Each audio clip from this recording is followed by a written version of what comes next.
Hello friends, स्वागत है आप सभी का हमारे इस यूट्यूब चैनल मेजर टारगेट पर। तो फ्रेंड्स, आज हम लोग लेके आए क्लास 10 एग्जाम 2021 के लिए, यानी कि कल के एग्जाम्स के लिए विज्ञान का महत्वपूर्ण वस्तुनिष्ठ प्रश्न को कवर करेंगे, जो आपका मोस्ट वायरल ऑब्जेक्टिव प्रश्न में से जो है ना, ये अगला वीडियो यानी कि ये पार्ट 4। इसमें हम लोग ऐसे ऐसे महत्वपूर्ण प्रश्न को कवर करने वाले हैं जो आपके मैट्रिक बोर्ड परीक्षा में पूछा जा सकता है। अगर इस वीडियो को संपूर्ण शुरू से लेकर आखिरी तक देख लेते हैं ना, तो विज्ञान का महत्वपूर्ण वस्तुनिष्ठ प्रश्न जो है में से यहीं से आप सभी को सारा का सारा प्रश्न आप सभी को आपके मैट्रिक बोर्ड परीक्षा में देखने को मिल सकता है, चाहे आपका एग्जाम फर्स्ट सीटिंग में या फिर सेकंड सीटिंग में क्यों ना हो। तो दोनों सीटिंग के लिए जो है ना, सारे के सारे प्रश्न है इंपॉर्टेंट।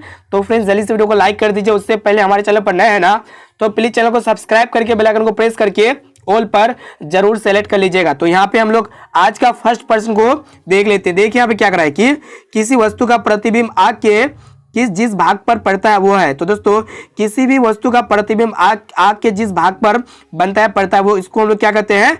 रेटिना कहते हैं, यानी कि दृष्टि पटल या फिर रेटिना। यानी कि यहाँ पे हमारा ऑप्शन नंबर बी बिल्कुल से उत्तर हो जाएगा, रेटिना। अब चले फ्रेंड्स, अगला प्रश्न को देखते हैं। काफी महत्वपूर्ण प्रश्न है। देखिए यहाँ पे नेक्स्ट प्रश्न क्या कर रहा है कि नीले वर्ण की प्रकाश से हरे वर्ण की वस्तु को प्रदीप्त करने पर यह वस्तु कैसा दिखेगा। तो दोस्तों, नीले वर्ण के प्रकाश से हरे वर्ण की वस्तु को प्रदीप्त करेंगे तो यह वस्तु जो है ना, कैसा दिखेगा? काला दिखेगा। यानी कि यहाँ पे जो है ना, हमारा ऑप्शन नंबर बी बिल्कुल से उत्तर है। अब आइए फ्रेंड्स, देखिए यहाँ पे नेक्स्ट प्रश्न क्या कर रहा है कि ऊर्जा का ऐसा मात्रक होता है। तो दोस्तों, ये ऊर्जा का ऐसा मात्रक क्या होता है? जूल होता है। यानी कि यहाँ पे हमारा ऑप्शन नंबर भी बिल्कुल से उत्तर हो जाएगा, जूल। अब चले फ्रेंड्स, अगला प्रश्न को देखते हैं। काफी महत्वपूर्ण प्रश्न इसमें है।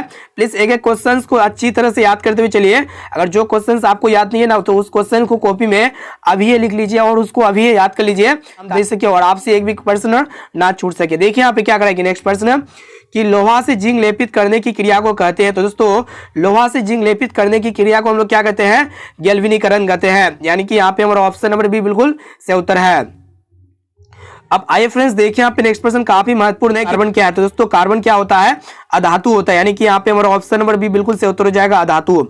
अब चलिए फ्रेंड्स, अगला प्रश्न को देखते हैं। मोस्ट इंपोर्टेंट प्रश्न सिलेक्टेड है। प्लीज संपूर्ण वीडियो को शुरू से लेकर आखिरी तक जरूर देखिएगा। देखिए यहाँ पे क्या कर रहा है कि ग्लूकोज का रासायनिक सूत्र है। तो दोस्तों, ग्लूकोज का रासायनिक सूत्र क्या होता है? C12H22O11 होता है। यानी कि यहाँ पे हमारा ऑप्शन नंबर बी बिल्कुल से उत्तर है। अब देखिए यहाँ पे देखिए यहाँ पे नेक्स्ट प्रश्न क्या कर रहा है कि मेथनोइक अम्ल का सामान्य नाम क्या है। तो दोस्तों, मेथनोइक अम्ल का जो सामान्य नाम क्या होता है? फॉर्मिक अम्ल होता है। यानी कि यहाँ पे हमारा ऑप्शन नंबर ए बिल्कुल से उत्तर हो जाएगा, फॉर्मिक अम्ल। और ये फॉर्मिक अम्ल जो है ना, चींटी के डंग में भी पाए जाते हैं। अब चलिए फ्रेंड्स, अगला प्रश्न देखते हैं। देखिए यहाँ पे नेक्स्ट प्रश्न क्या कर रहा है कि ध्यानपूर्वक देखिएगा कि परिपथ में विद्युत धारा की माप किससे की जाती है। तो दोस्तों, जो सर्किट होता है उसमें इलेक्ट्रिक करंट की जो माप की जाती है ना, एमीटर के द्वारा करते हैं। यानी कि यहाँ पे हमारा ऑप्शन नंबर भी बिल्कुल से उत्तर है। अब आइए फ्रेंड्स, देखिए यहाँ पे नेक्स्ट प्रश्न क्या कर रहा है कि एक विद्युत हीटर की कुंडली जिसका प्रतिरोध जो है ना 55 ओम और यहाँ पे 220 वोल्टेज के स्रोत से विद्युत धारा लगी है, तो उसका मान जो होगा ना, कितना होगा? तो यहाँ पे एक काम कीजिए, यहाँ पे क्या कीजिएगा कि 220 को जो है ना 55 से डिवाइड कर दीजिए। जब आप डिवाइड कर दीजिएगा तो यहाँ पे क्या होगा कि यहाँ पे जो है ना, जब काटिएगा तो 4 एम्पियर आएगा। यानी कि यहाँ पे हमारा ऑप्शन नंबर ए बिल्कुल से उत्तर हो जाएगा, 4 एम्पियर। अब चलिए फ्रेंड्स, अगला प्रश्न देखते हैं। देखिए यहाँ पे नेक्स्ट प्रश्न क्या कर रहा है कि विभवांतर मापने वाले यंत्र को कहा जाता है। तो दोस्तों, विभवांतर मापने वाले यंत्र को हम लोग क्या कहते हैं? वोल्ट मीटर कहते हैं।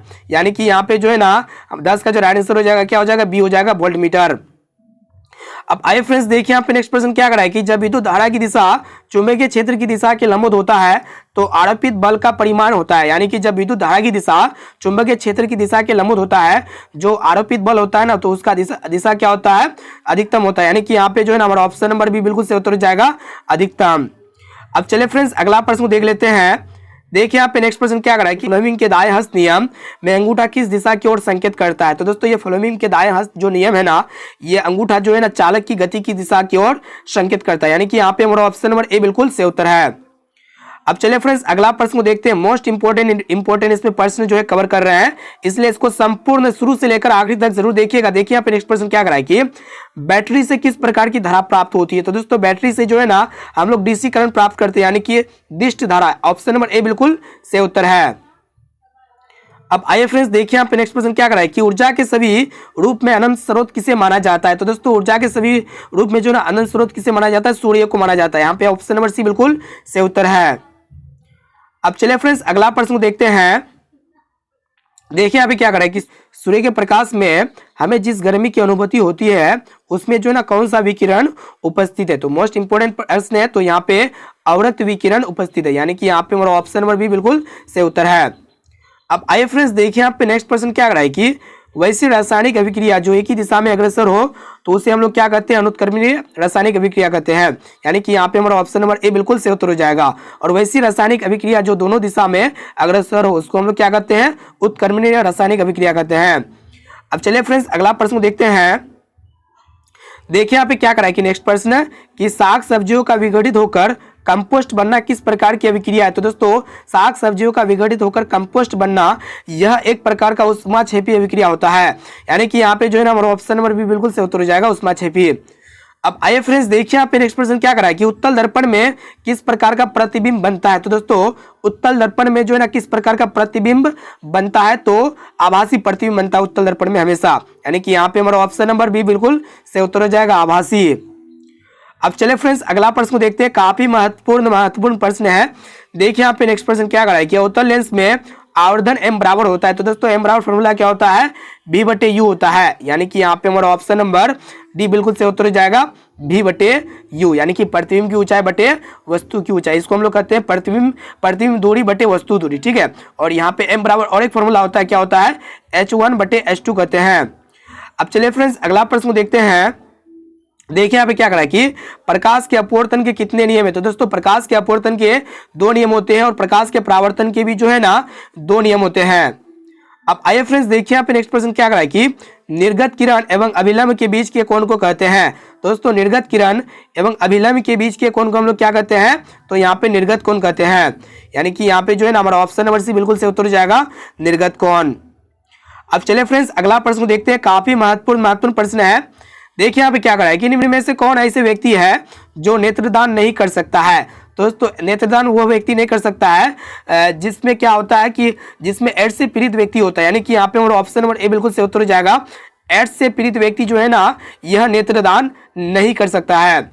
अब आइए फ्रेंड्स देखिए यहाँ पे नेक्स्ट प्रश्न क्या कर रहा है कि लेड नाइट्रेट चूर्ण को एक परख नली में लेकर गर्म करने पर भूरे रंग का धुआं उत्सर्जित होता है, और ये धुआं जो होता है ना, ये धुआं बताना, यहाँ ये धुआं जो है ऑक्सीजन गैस होता है या फिर नाइट्रोजन डाइऑक्साइड गैस होता है, या फिर नाइट्रोजन गैस होता है या फिर लेड ऑक्साइड गैस होता है। तो दोस्तों ये धुआं जो होता है ना ये क्या होता है, तो ये नाइट्रोजन डाइऑक्साइड गैस होता है, यानी कि NO2 गैस होता है। यहाँ पे हमारा ऑप्शन नंबर भी बिल्कुल सही उत्तर हो जाएगा।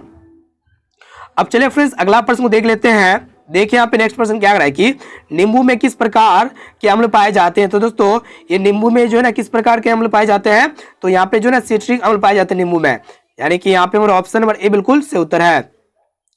अब आइए फ्रेंड्स देखिए यहाँ पे नेक्स्ट प्रश्न क्या कर रहा है कि वे पदार्थ जिनका स्वाद खट्टा होते हैं और जो नीले लिटमस के घोल को लाल बनाता है कहा जाता है, यानी कि उसको हम लोग क्या कहते हैं, अम्ल कहते हैं। यहाँ पे हमारा ऑप्शन नंबर सी बिल्कुल सही उत्तर हो जाएगा।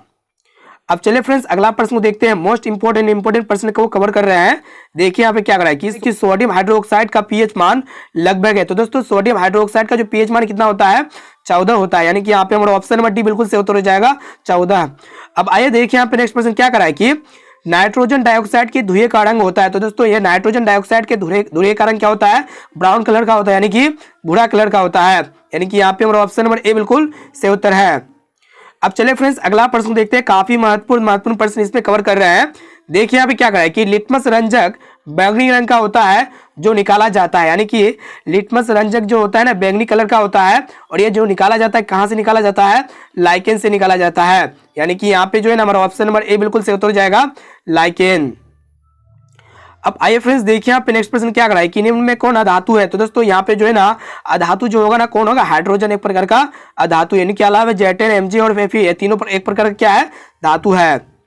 अब आइए फ्रेंड्स देखिए यहाँ पे नेक्स्ट और अंतिम प्रश्न क्या कर रहा है कि कौन सा धातु जल में, यहाँ पे आपसे बतलाने की कौन सा धातु जल में डालने पर तैरने लगता है। तो दोस्तों ये जो होता है कैल्शियम धातु होता है, और ये इसको अगर हम जल में डालेंगे तो क्या होता है, तैरने लगता है।